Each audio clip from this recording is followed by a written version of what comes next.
Sacerdotes. Bienvenidos al Seminario Reina Valera.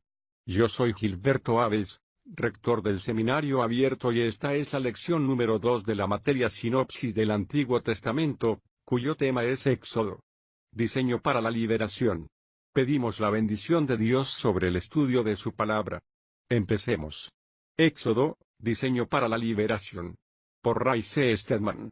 El Antiguo Testamento ha sido especialmente diseñado por Dios para hacer que las grandes verdades del Nuevo Testamento lleguen como algo vivo hasta nosotros. Necesitamos que esto suceda en nuestra experiencia cristiana porque muchas de las enseñanzas son sencillamente conocimiento académico, en lo que a nosotros respecta, hasta que cobran vida cuando las vemos interpretadas en las dramáticas presentaciones del Antiguo Testamento. Esto es especialmente cierto en lo que se refiere a los primeros 5 o 6 libros del Antiguo Testamento, porque en ellos Dios establece el modelo que sirve de fundamento a sus obras. En una visión panorámica de las Escrituras, los primeros 6 libros, del Génesis a Josué, trazan el modelo del que se vale Dios para obrar en la vida humana. Su modelo será exactamente el mismo en su vida que en las vidas de Adán, de Abraham, de Moisés, de David y de otros. Seguirá el mismo modelo que hallamos en Génesis, Éxodo, Levítico, Números, Deuteronomio y Josué. En estos libros veremos de qué modo se mueve Dios en nuestras vidas. Por lo tanto, al estudiar estos libros es necesario relacionarlos brevemente unos con otros.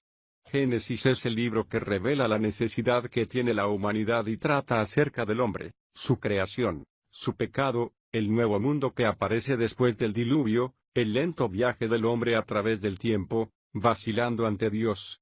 Abraham, Isaac, Jacob y José, 4 hombres que siguieron a Dios, ponen de manifiesto la necesidad que tienen los hombres de la justificación, de tener una relación como hijos, de la santificación y de la glorificación. Pero lo que es más importante todavía, el Génesis termina con las palabras en un ataúd en Egipto. Todo cuanto podemos decir acerca del hombre una vez que se ha dicho todo lo que hay por decir, es que vive en el ámbito de la muerte. Pero el Éxodo es todo acerca de Dios.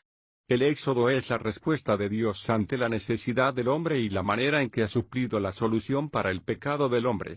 Comienza de inmediato con la actividad de Dios y durante todo el curso del libro se ve a Dios obrando con poder. Por lo tanto, el libro viene a ser una imagen de la redención, de la actividad de Dios por redimir al hombre en su necesidad, en su pecado, en su degradación y en su desgracia. Como tal, es una maravillosa imagen que contiene unas lecciones tremendamente instructivas para nosotros acerca de lo que significa la redención, es decir, de lo que ha hecho y está haciendo Dios en nuestras vidas, así como de lo que pretende hacer con nosotros y los pasos que va a dar. Pero la redención no se completa en este libro, nunca hallaremos la historia entera de la redención en Éxodo. Es preciso seguir con Levítico, Números y Deuteronomio. El cuadro completo aparece al llegar al libro de Josué, donde encontramos a Israel que ha sido llevada a una tierra de triunfo y de victoria sobre sus enemigos, que es una imagen de la experiencia cristiana triunfante y victoriosa. Israel es, por lo tanto, una imagen del pueblo de Dios, de la Iglesia de Dios y de usted como hijo de Dios. Estos libros han sido maravillosamente diseñados por el Espíritu Santo y describen hechos históricos que han sucedido de tal manera, bajo el gobierno absoluto de Dios, que representan para nosotros grandes verdades redentoras. Es por ello que Pablo dice, escribiendo a los Corintios, estas cosas les acontecieron como ejemplos, literalmente, representaciones, y están escritas para nuestra instrucción. 1 Corintios 10:11. Por lo tanto, bueno es hacerles caso. El libro de Éxodo empieza con el nacimiento de un bebé. Queda claro el dedo de Dios desde el principio mismo del libro, porque esta es la historia de un bebé que nació bajo sentencia de muerte, pero cuya vida fue conservada de una manera maravillosa gracias a la intervención de la mano de Dios. Resulta delicadamente irónico, cosa que vale la pena observar y espero que ninguno de ustedes se lo pierda, que Dios en la persona del Espíritu Santo, se mueve de tal manera que, a pesar de la ley del faraón, según la cual había que matar a todos los bebés varones hebreos en Egipto, no solo se salva Moisés, sino que el faraón contrata a la propia madre de Moisés para que cuide del bebé. No cabe duda de que este propósito es una de esas deliciosas expresiones del humor de Dios. Si usted aún no ha descubierto que Dios tiene un sentido del humor, le espera a usted un gran descubrimiento. A lo largo tanto del Antiguo como del Nuevo Testamento se encontrará usted con algunas de estas visiones fugaces y humorísticas. Yo no puedo leer la Biblia sin encontrarme ocasionalmente riéndome a carcajadas ante algunas de las cosas tan inteligentes que hace Dios, por medio de las peripecias irónicas, dándole hábilmente la vuelta a las situaciones, y tal es el caso de la historia de Moisés.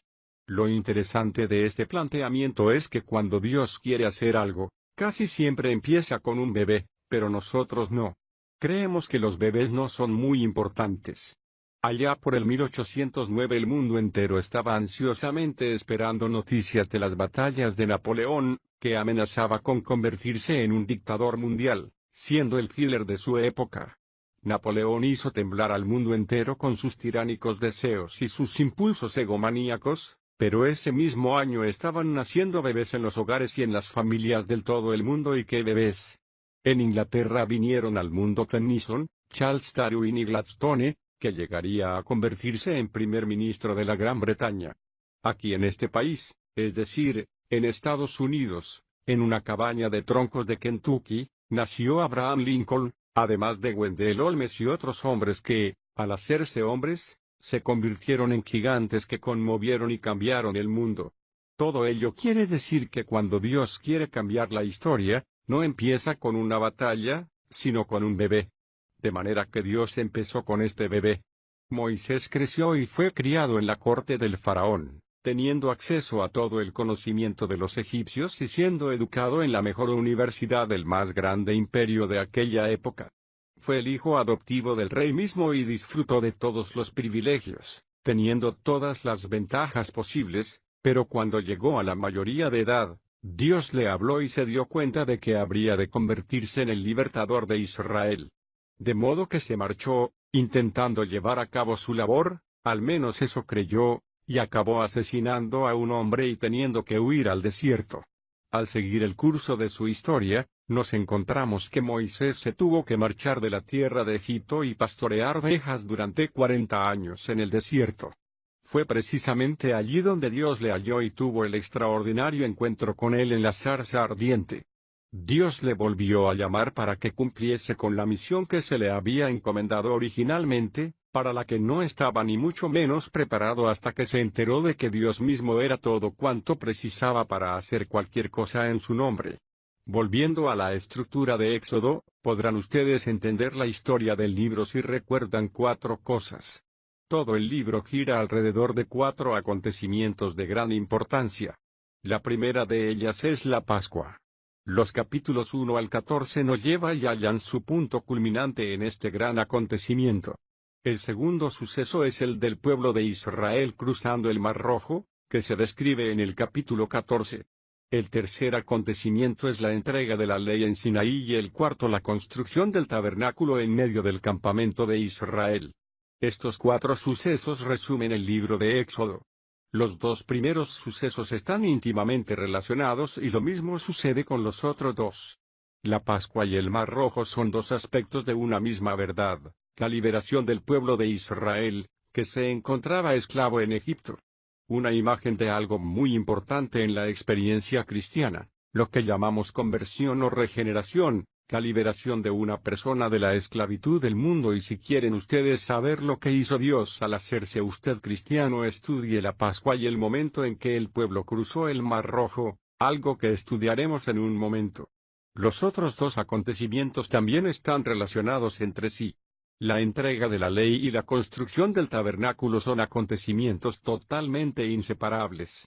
Recordemos que a Moisés le fue dado el plano del tabernáculo cuando estuvo en el monte con Dios, al mismo tiempo que le fue entregada la ley. Es preciso que comprendamos por qué estos 2 sucesos, la ley y el tabernáculo, están intrincadamente unidos y en un momento veremos por qué. Pero primero volvamos a la Pascua. Ustedes conocen la historia de cómo Dios llamó a Moisés, le desafió y le envió de vuelta a Egipto. Al principio Moisés se mostró reacio a ir y en todas estas historias encontramos maravillosas lecciones. Aquí, por ejemplo, cuando Dios le dijo a Moisés, Moisés, quiero que vayas y liberes a mi pueblo. Moisés le contestó, Señor, yo no puedo hacer eso, no sé expresarme bien, no soy elocuente, yo no sé hablar. No puedo presentarme ante el faraón. Dios no reprendió a Moisés por decir esto ni se puso furioso porque esa no era más que la manifestación de la insuficiencia humana de Moisés, ya que no hay nada de malo en eso. Hemos sido creados para ser de ese modo y Dios no nos considera nunca culpables por sentirnos inadecuados cuando nos pide que hagamos algo. Pero a continuación Dios le dijo a Moisés, ya sé que no sabes expresarte, pero te voy a decir lo que voy a hacer. Tú ve a Egipto y yo seré tu lengua y hablaré a través de ti. A lo que Moisés replicó, mira Señor, creo que lo mejor sería que te busques a otro. Y la palabra nos dice, entonces el furor de Jehová se encendió contra Moisés. Éxodo 4:14. La primera vez Moisés estaba diciendo, no puedo hacer una cosa así, no soy más que un hombre y Dios le contestó, sí, ya lo sé. Yo te he creado de ese modo, pero yo lo haré por medio de ti. Pero cuando Moisés le dijo la segunda vez, mira Señor, será mejor que te busques a otro. Lo que estaba diciendo realmente era Señor, no puedo hacer eso y creo que tú tampoco puedes. Cuando Moisés desafió a Dios de este modo, despertó su ira en su contra. Este es un buen punto que recordar cuando Dios nos desafía a que hagamos algo. A Dios no le preocupa nunca que su reacción inicial sea la de echarse atrás. Pero una vez que Él le ha recordado a usted que Él va a estar con usted en aquello que le ha pedido que haga y que va a hacer por medio de usted, se echa usted atrás, entonces es cuando ha insultado a Dios y es como si le hubiera dicho, no creo que tú tampoco puedas hacerlo. Entonces Moisés salió y se marchó a Egipto, llevando consigo la vara de Dios e inmediatamente tuvo un conflicto con el faraón. No hay nada más dramático en todo el Antiguo Testamento que esta tremenda confrontación de las voluntades entre el faraón y Moisés, que son los representantes de Satanás y de Dios. En este caso Dios se mueve con poder en contra del faraón y resulta casi increíble leer la historia de cómo Dios envió una serie de plagas espantosas que afectaron a toda la tierra de Egipto. Y a continuación leemos, el faraón endureció su corazón y se negó a dejar ir al pueblo, cosa que sucedió repetidamente. Fueron un total de 9 plagas y el Dr. Graham Scroggie hace notar que cada una de esas plagas fue dirigida en contra de los dioses de Egipto. Dios estaba emitiendo su juicio en contra de los dioses de Egipto por medio de terribles catástrofes que acontecieron en el país. Si están ustedes interesados en los aspectos científicos de la situación, les recomiendo que lean un libro fascinante, Mundos en colisión, escrito por el científico ruso Emanuel Velikovsky, que tiene algunas teorías de lo más interesantes sobre por qué se produjeron estas plagas y otros acontecimientos conmovedores en los tiempos de Moisés.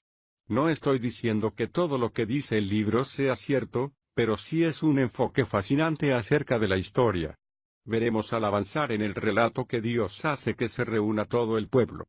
Ha enviado a Moisés a ellos y por fin se consigue vencer la actitud del faraón, cuya voluntad se ve abrumada por el poder de Dios. Consciente, pues, después de la muerte de su primogénito, y deja marchar al pueblo de Israel. Es muy importante que seamos conscientes de que cuando Moisés fue a Egipto, el pueblo de Israel no era una nación, sino que se convirtieron en nación después de haber pasado por el Mar Rojo. Ese es el significado de las palabras que encontramos en Primera de Corintios, todos en Moisés fueron bautizados en la nube y en el mar. Indicador ordinal femenino de Corintios 10:2, en el mar se convirtieron en un cuerpo porque antes no habían sido más que una multitud desorganizada. Después de haber pasado el Mar Rojo salieron como una unidad en Cristo. Este es un precioso reflejo de la verdad que descubre todo cristiano. Antes de hacerse cristiano no es más que una persona luchando y esforzándose por abrirse camino en la vida, pero cuando ha vivido la experiencia de la Pascua, cuando ha visto la sangre del Cordero clavado en una cruz por él, salpicando la cruz con su sangre por él y se ha apoyado en ese hecho, de igual modo que el pueblo de Israel se apoyó en el símbolo de la sangre de un cordero, rociada sobre los dinteles de sus casas la noche de la Pascua y hasta que no ha vivido la experiencia del Mar Rojo, dejando atrás su vida pasada para seguir adelante, para vivir la vida cristiana, habiendo proclamado su fidelidad a Dios y pasando, de esa manera y de modo simbólico, por las aguas del mar, nunca entenderá completamente que se ha convertido en parte de un cuerpo, del cuerpo de Cristo, y que se ha unido con una unidad viva, con todos los demás cristianos, y esta es una imagen que nos ofrece el libro de Éxodo. La Pascua es una imagen de la cruz de Cristo. Es una historia realmente preciosa. Es la historia de cómo pasó el ángel de la muerte por toda la tierra y murieron todos los primogénitos, todos menos los de los israelitas que, por fe, sencillamente por la fe, tomaron de la sangre de un cordero y la extendieron en los dinteles y en los marcos de sus puertas, y gracias a ello estuvieron perfectamente a salvo en sus casas. Esto nos ofrece una imagen que nos hace ver que el sencillo hecho de la fe en la que descansamos y el saber que Jesucristo ha muerto ha dejado solucionada la culpa que teníamos ante Dios, y el ángel de la muerte pasa sobre nosotros. El ángel del juicio no se cruzará nunca en nuestro camino porque nosotros hemos depositado nuestra fe en la sangre del Cordero de Dios, que es una maravillosa verdad. Pero no es esa la historia completa. Recordemos que la Pascua no tiene realmente valor hasta que no se relacione con ella la experiencia del Mar Rojo. El pueblo tuvo que abandonar la seguridad de sus casas, salir al desierto y llegar a la orilla del mar, y a ellos cruzarlo les pareció imposible, causándoles la impresión de que iban a perder lo que habían conseguido. Entonces el pueblo comenzó a clamar a Moisés y a preguntarle por qué les había llevado a morir en el desierto. La respuesta que les da Moisés es fabulosa. Les dice: no temáis. Estad firmes y veréis la liberación que Jehová hará a vuestro favor. Éxodo 14:13. Esta era una exclamación de fe, pero la palabra de Dios se oyó de inmediato diciendo: marchad adelante, no os quedéis ahí parados, no ha llegado el momento de pararos, seguid adelante. Está bien, dijo el pueblo, ¿a dónde? Tenemos las aguas ante nosotros y los egipcios vienen detrás de nosotros. ¿A dónde podemos ir? Y Moisés contestó: no importa, Dios dice que debéis seguir adelante, así que hacedlo. El Señor le había dicho que extendiese su vara sobre el mar, y cuando lo hizo, las aguas se separaron y pudieron pasar a salvo al otro lado, mientras que los egipcios que les venían siguiendo se encontraron atrapados por las gigantescas olas que se precipitaron sobre ellos y se ahogaron en el mar.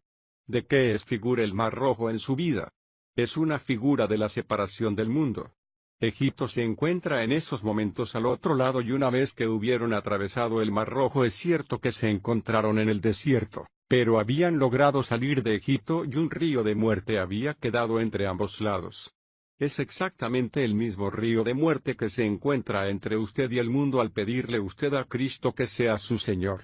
Aquí tenemos algo en lo que debemos fijarnos.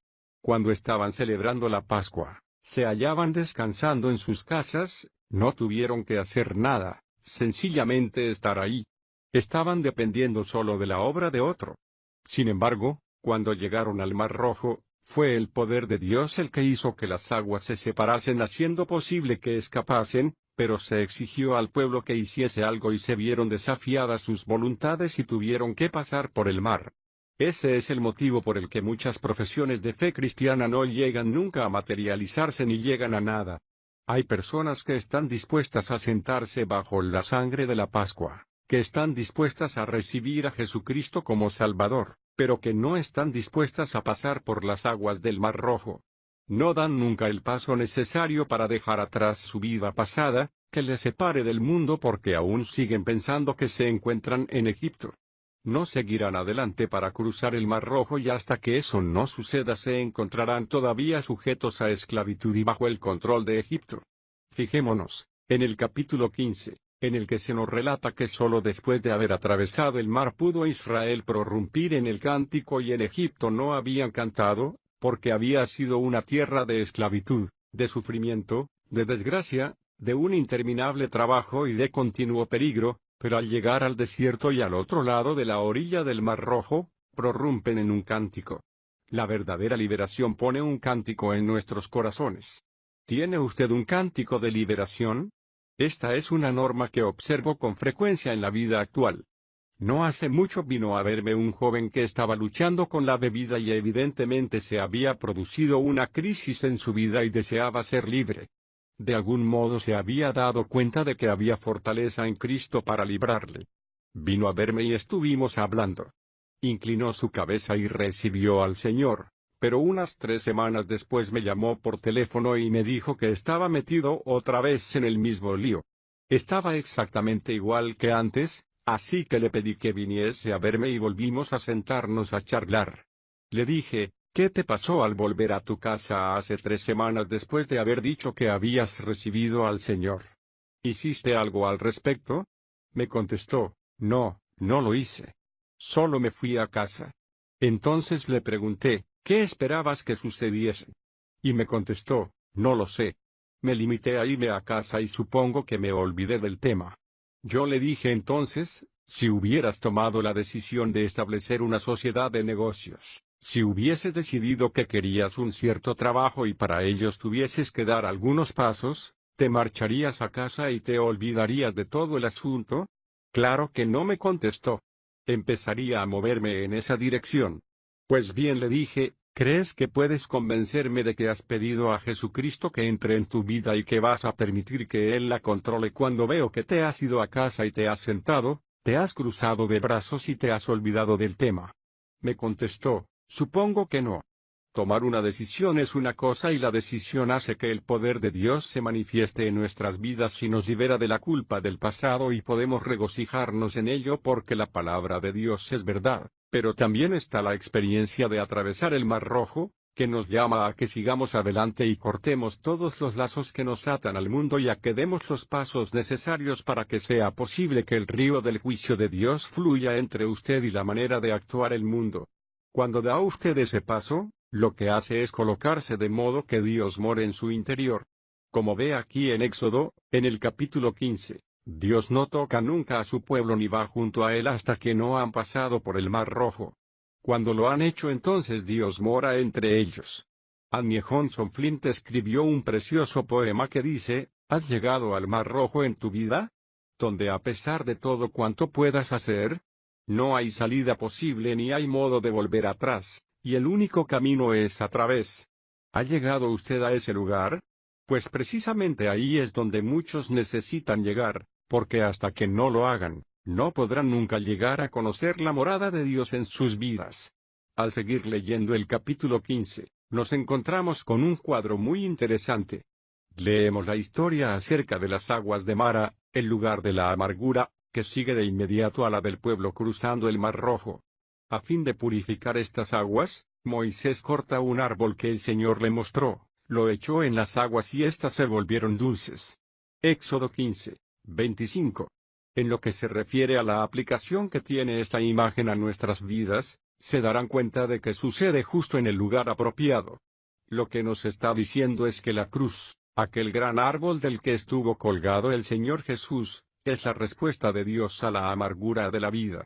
Cuando hemos pasado por la Pascua, confiando en su sangre, y cuando hemos atravesado el Mar Rojo, cortando totalmente los lazos que nos unen a las cosas del mundo, descubrimos que la cruz es para siempre la respuesta a toda la amargura producida por el pecado de nuestra vida pasada.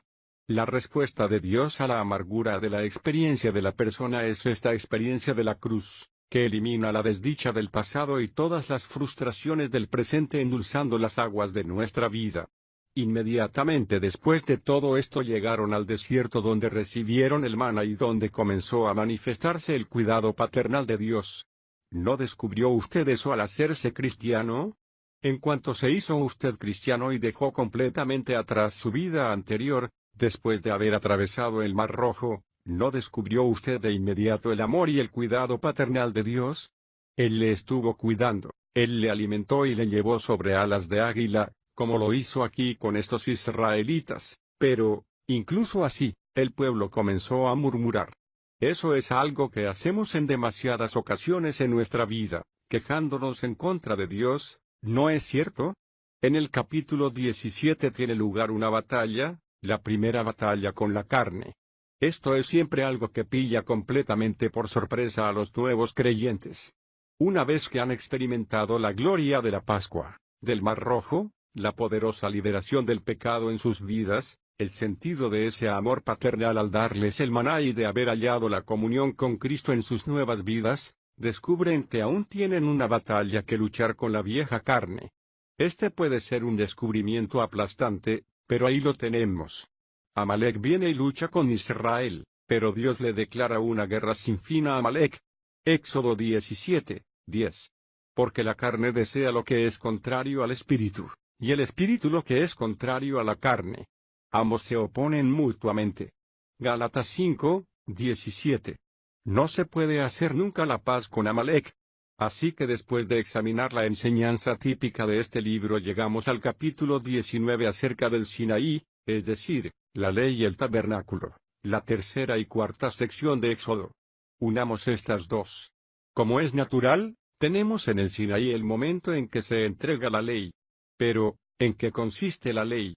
Es sencillamente una imagen de la santidad de Dios, es decir, del carácter de Dios. Permítanme decirlo de otro modo. Es el hecho de que Dios es inmutable, que tiene un carácter inflexible. Por eso es por lo que la ley y la entrega de dicha ley es un tiempo de terror. Porque no hay nada más terrible para los seres humanos que tener que afrontar sin tapujos el hecho de que Dios es completamente inmutable y que nada va a hacerle cambiar. Esto es un maravilloso consuelo para nosotros cuando pensamos acerca de su amor y su gracia, pero nos asusta pensar en su santidad, su ira y su furia. Esto quiere decir que nunca podemos convencerle de nada y nunca le podemos comprar. No podemos conseguir que baje el nivel en modo alguno. La ley es el nivel absoluto e irrevocable de la personalidad de Dios, que es lo que descubrimos cuando nos encontramos con la experiencia del señorío de Cristo, que es totalmente inmutable y que jamás hará que lo que nos exige en nuestra vida sea menos. Por lo tanto, la ley por sí sola es algo que asusta y la personalidad de Dios nos aterroriza. ¿Nos tomamos realmente en serio lo que Dios dice acerca de sí mismo? Escuchen, sed, pues, vosotros perfectos, como vuestro Padre que está en los cielos es perfecto. Mateo 5:48, ¿se toma usted en serio estas palabras? La verdad es que la mayoría de nosotros pasamos mucho tiempo intentando restarles algo de importancia. Ser perfectos. Eso nos asusta. ¿Cómo puedo yo ser perfecto? La respuesta que tiene Dios a esa pregunta es el tabernáculo, el ritual del sacrificio relacionado con él. Por eso es por lo que en el monte, sí, en el mismo monte en el que dio la ley es la revelación de su carácter, se dio su tabernáculo, su provisión para venir a morar en el hombre, porque Dios habitó en su pueblo por medio del tabernáculo. Me gusta visualizar el campamento de Israel. Recordarán ustedes que estaba dividido y en él estaban todas las tribus. Algunas al este, otras al norte, en el oeste y en el sur. Estaban colocadas en perfecto orden y en el centro mismo se encontraba el tabernáculo. Sobre él y sobre todo el campamento estaba situada la gran nube de día y la columna de fuego por la noche. He pensado con frecuencia que el campamento de Israel debió tener un aspecto un tanto parecido al que tiene la ciudad de Los Ángeles, en el desierto, extendido y sobre él la nube, de humo mezclado con niebla en el caso de Los Ángeles, como es lógico, pero en Israel era una nube que hablaba acerca de la presencia de Dios y allí él habitaba entre su pueblo. Eso era algo que solo podía hacerse mediante un complejo sistema de sacrificios y de rituales así como un complicado procedimiento mediante el cual podía reunir a su pueblo ante su presencia. Si una persona entrase en el campamento de Israel, tendría que pasar por fuerza entre todas las tribus, entrase por donde entrase, y encontrar por fin el camino hasta el centro del campamento, donde estaban los levitas. Al continuar entre ellos, llegaría hasta el tabernáculo. Primero pasaría por una gran verja al atrio donde encontraría ciertos objetos, el altar de bronce y el lavacro de bronce y estaba además el edificio interior con un velo sobre la entrada, que nadie se atrevía a pasar a menos que fuese un sacerdote porque sólo él podía entrar en el lugar santo. Detrás de otro velo estaba el lugar santísimo. El único mueble que había en él era el arca del pacto, incluyendo a los querubines de la misericordia con sus alas extendidas y tocando un asla de otro sobre el arca. Se nos dice que solamente el sacerdote podía entrar en él y solo una vez al año, bajo las más rígidas y precisas condiciones. ¿Qué nos enseña todo esto? Sencillamente que Dios es inmutable y santo y solo puede habitar entre el pueblo bajo las más rígidas condiciones. El problema con el tabernáculo era que solo se permitía al pueblo presentarse ante Dios de una manera representativa, pero de hecho, ellos estaban excluidos de su presencia.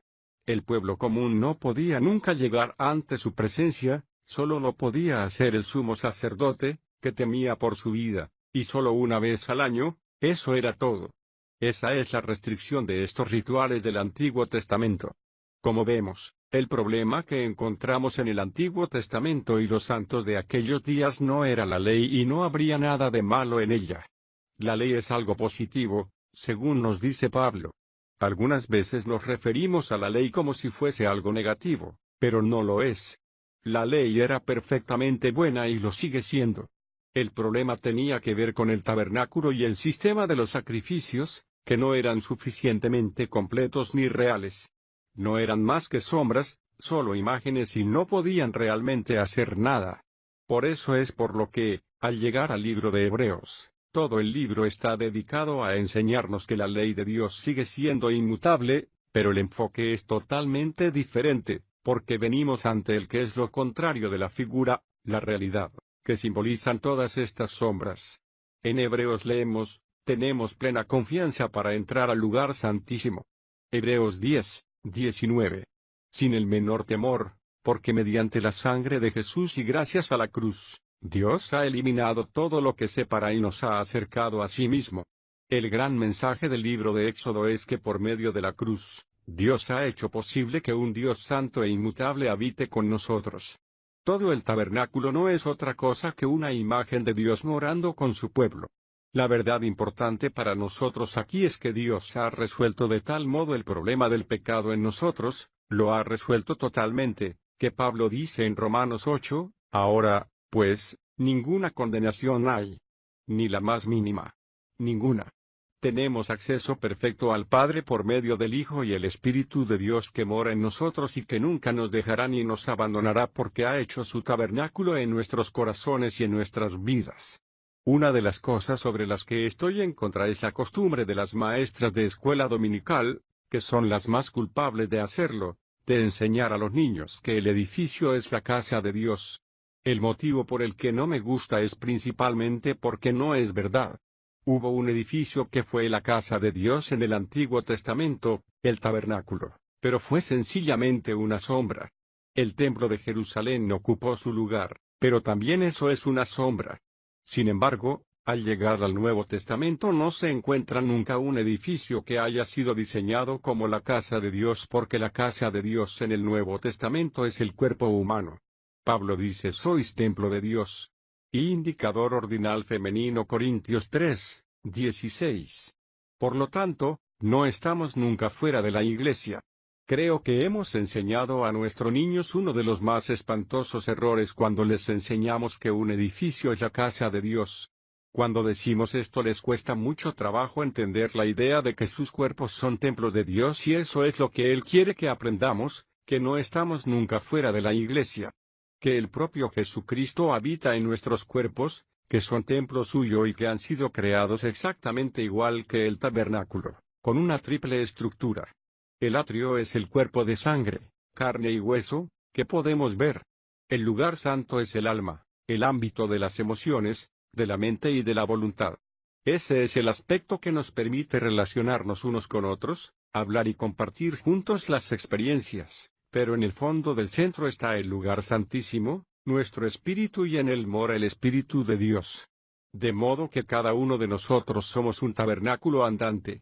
Todo el libro de Éxodo pretende grabar en nosotros, al leerlo, esa gran verdad del Nuevo Testamento, la gloria que representa vivir con Dios mismo en medio de nuestra vida y de lo que nos exige la verdad, las responsabilidades que representan y los privilegios que nos permiten disfrutar.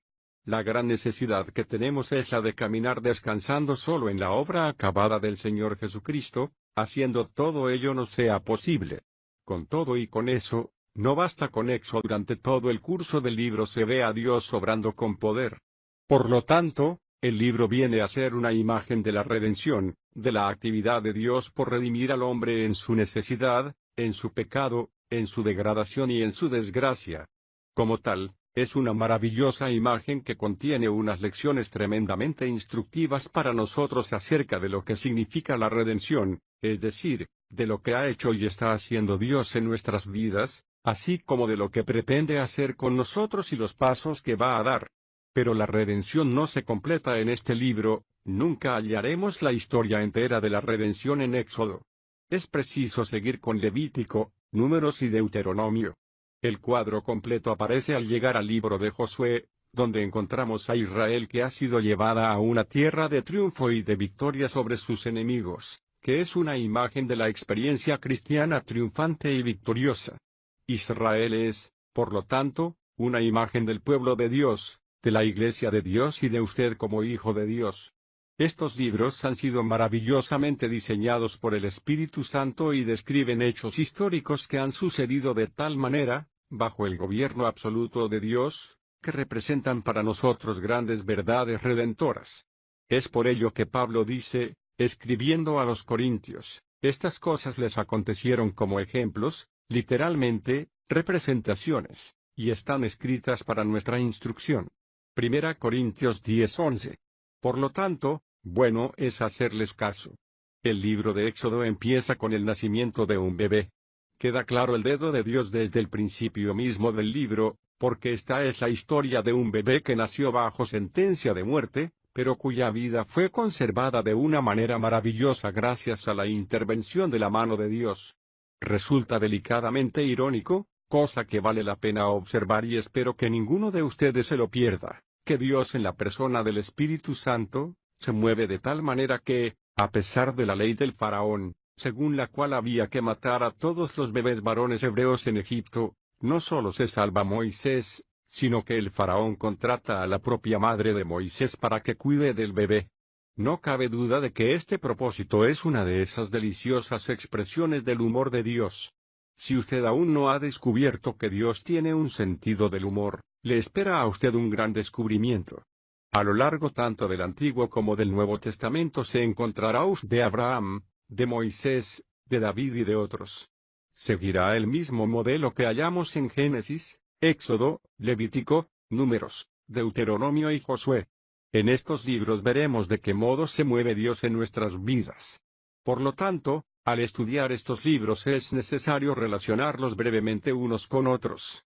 Génesis es el libro que revela la necesidad que tiene la humanidad y trata acerca del hombre, su creación, su pecado, el nuevo mundo que aparece después del diluvio, el lento viaje del hombre a través del tiempo, vacilando ante Dios.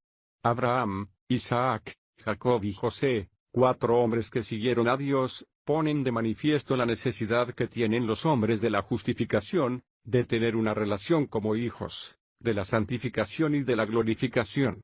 Pero lo que es más importante todavía, el Génesis termina con las palabras en un ataúd en Egipto.